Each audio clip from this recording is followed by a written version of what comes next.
जय श्री राम दोस्तों, वॉक पे चर्चा में आपका स्वागत। मेरे चैनल भारत का गौरव पे।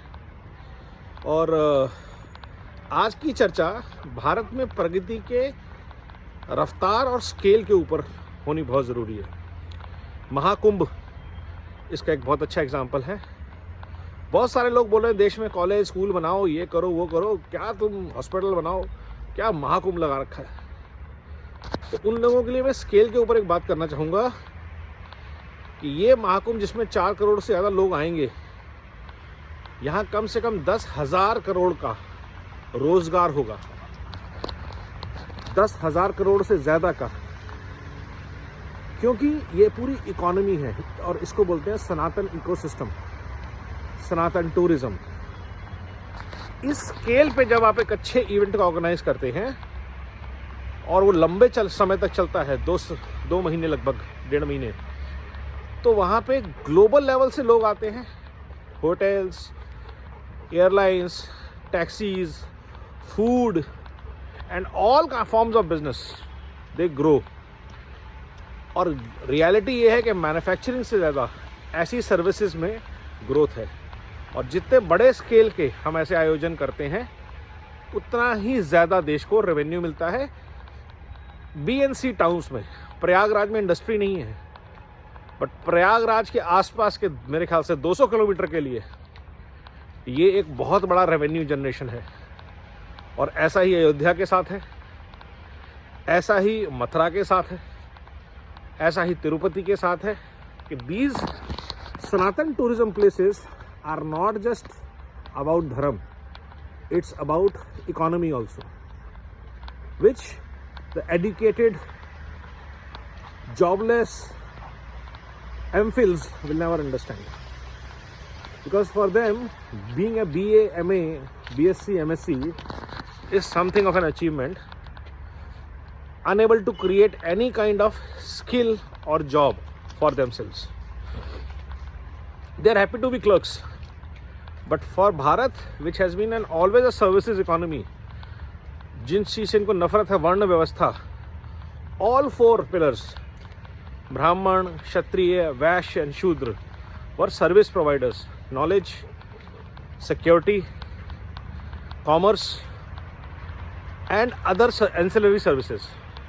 So all of these were essentially a services ecosystem that was created years back. Product manufacturing was not a priority ever in Bharat. और आज भी अगर आप देखेंगे तो पूरे भारत में हर जगह जो इकोनॉमिक ग्रोथ है लोकल लेवल पे, वो सर्विसेज इकोसिस्टम से आती है। सनातन टूरिज्म से अच्छा और कोई हो नहीं सकता चीज़ें इसको क्रिएट करने के लिए। नॉर्थ से लेकर के अमरनाथ यात्रा देख लीजिए, वैष्णो देवी देख लीजिए, हर जगह। And Bharat is blessed to have such kind of regular revenue churning opportunities, जहाँ पे लोगों की इकोनॉमी, जम्मू की जो रिचनेस है, कश्मीर का जो वेल्थ है, वो इन 2 रिलीजियस टूरिज्म की वजह, स्पॉट्स की वजह से है। Now coming back to the scale, आज जिस स्केल में हाईवेज बन रहे हैं, आज जिस स्केल में रेलवेज का विस्तार हो रहा है, वंदे भारत से लेकर के एवरेज जो ट्रेन्स बन रही हैं, अमृत ट्रेन्स, उन सब का जो क्वालिटी है, हॉस्पिटल्स की जो क्वालिटी है, झज्जर में जाके आप कैंसर हॉस्पिटल्स देखिए, मैसिव कैंसर केयर हॉस्पिटल बना है वहाँ पे, इंफ्रास्ट्रक्चर जिस तरह से बनाया जा रहा है, जम्मू का एम्स। पहली बार भारत में फैसिलिटीज़ इस स्केल पे बनाई जा रही हैं कि 150-200 करोड़ देशवासियों के लिए तैयारी हो रही है। कि सबको पता है कि आबादी बढ़नी ही बढ़नी है। समस्या ये नहीं है, समस्या ये है कि किसी ने 70 साल 60 साल तक इस चीज़ों के बारे में सोचा ही नहीं। आपने 2 एम्स बना दिए, 4 IIM बना दिए, 5 IIT बना दिए, और आपने सोचा मेरे लिए काम हो गया, क्योंकि आप एक एलीट क्लास के लिए काम करना चाहते थे। आप नहीं चाहते थे कि करोड़ों लोगों के लिए रोज़गार का इंतज़ाम हो, करोड़ों लोगों के लिए हेल्थ की अपॉर्चुनिटीज़ क्रिएट किए जाएँ। क्यों एक एम्स था भारत में इतने साल तक? क्यों प्राइवेट हॉस्पिटल्स इतने बन गए, सरकारी अस्पताल नहीं बने? क्यों प्राइवेट यूनिवर्सिटीज़ इतनी बन गई, सरकारी यूनिवर्सिटीज़ नहीं बनी? क्योंकि किसी ने ध्यान नहीं दिया। और आज इस स्केल पे काम हो रहा है चाहे आप डॉक्टर्स की सीट ले लीजिए, चाहे आप इंफ्रास्ट्रक्चर ले लीजिए, चाहे आप हेल्थ केयर फैसिलिटीज़ ले लीजिए, जो बर्निंग इश्यूज़ हैं भारत के उनको एड्रेस किया जा रहा है। पावर, हम लोग पावर जनरेशन प्लांट लगाते रहे, किसी ने नहीं सोचा कि suraj can be a source of power. सौर ऊर्जा मिशन हमेशा से था, सौर ऊर्जा मिशन था, बट उसको किस स्केल पे लेके जाना है ये एक व्यक्ति ने सोचा जो स्केल को समझता है, स्पीड को समझता है, स्केल को समझता है।